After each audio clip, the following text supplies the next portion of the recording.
मैत्रिणींनो, आपण सर्वांना वटपौर्णिमेच्या हार्दिक शुभेच्छा।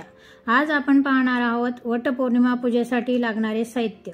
पाण्याने भरलेला एक तांब्या व एक ताटामध्ये 2 हिरव्या बांगड्या, एक गळसरी, काळे मणी, अत्तर, कापूर, पंचामृत, पूजेचे वस्त्र किंवा ब्लाउज पीस, अगरबत्ती, धूपबत्ती, विड्याचे पाने, सुपारी, 1 रुपयाचं नाणं, गुळ खोबऱ्याचा नैवेद्य, 1 आंबा वडासाठी व 5 आंबे 5 सुवासिनींची ओटी भरण्यासाठी, अर्धा किलो गहू ओटी भरण्यासाठी, पंती, तेलाचा दिवा, दुर्वा, वडाच्या झाडाला व वटपौर्णिमेच्या कागदाला बांधण्यासाठी कच्चे सूत, दोरा।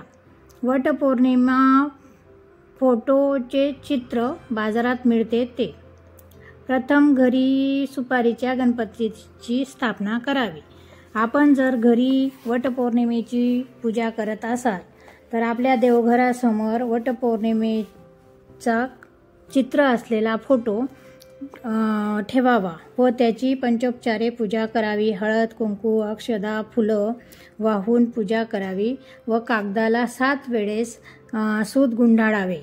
सावित्री कागदाची पूजा करावी। वटपौर्णिमेची आरती म्हणावी। स्त्रियांनी ह्या दिवशी उपवास करावा। उपवास 2 प्रकारे करता येतो।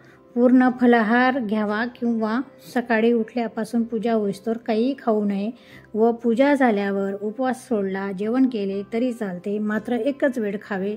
आंब्याचा रस पोळी सोबत उपवास सोडावा। आपल्या घराजवळ जर वड असेल, वडाचे झाड असेल तर संपूर्ण पूजेचे ताट घेऊन वडाच्या झाडाजवळ जाऊन प्रथम झाडाजवळ ताट ठेवावे व आपण घरून आणलेल्या आसनावर बसून पूजेला सुरुवात करावी।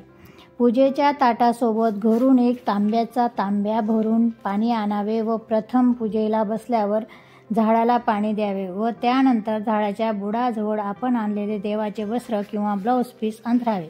त्यावर विड्याच्या पानावर सुपारीची स्थापना करून पंचोपचारे हळद, कुंकू, अक्षदा, फुलांनी पूजा करावी व गुळ खोबरे नैवेद्य दाखवावा व नंतर गणपतीच्या बाजूलाच कापडावरच थोडेसे मुठभर गहू ठेवून त्यावर आंबा ठेवावा। नंतर बाजूलाच सावित्रीसाठी आणलेली पूजा आपण प्लास्टिकच्या बॅगमधून काढून बांगड्या, गळसरी, आरसा, बदाम, खारीक हे सर्व साहित्य ठेवावे व हळद कुंकू ने पंचोपचारे पूजा करावी आणि त्यानंतर आपण घरून आणलेला तेलाचा दिवा पंतीसह लावावा, ओवाळावे व प्रार्थना करावी। हे सावित्री माते, माझे सौभाग्य अखंड राहू दे।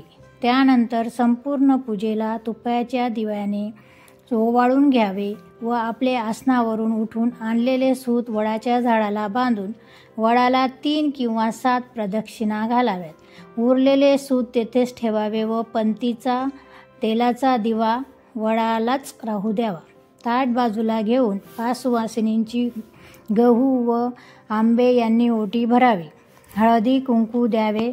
ज्येष्ठ महिन्याच्या पौर्णिमेस भारताच्या बऱ्याच भागात सुवासिनी स्त्रिया हे व्रत मनोभावे करतात।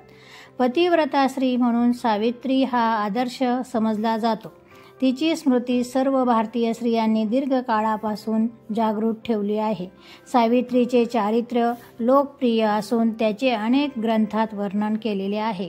वटपौर्णिमेच्या दिवशी प्रत्येक स्त्रीने आपल्या परिसरात असलेल्या मोकळ्या जागेत एक वडाचे झाड लावून जगवावे। वडाच्या झाडाला जसे वटपौर्णिमेचे महत्त्व आहे तसेच वड ही एक बहुगुणी औषधी वनस्पती आहे व वडाचे झाड हे उन्हाळ्यात सुद्धा हिरवेगार राहते आणि त्याची सावली ही खूप दाट असते।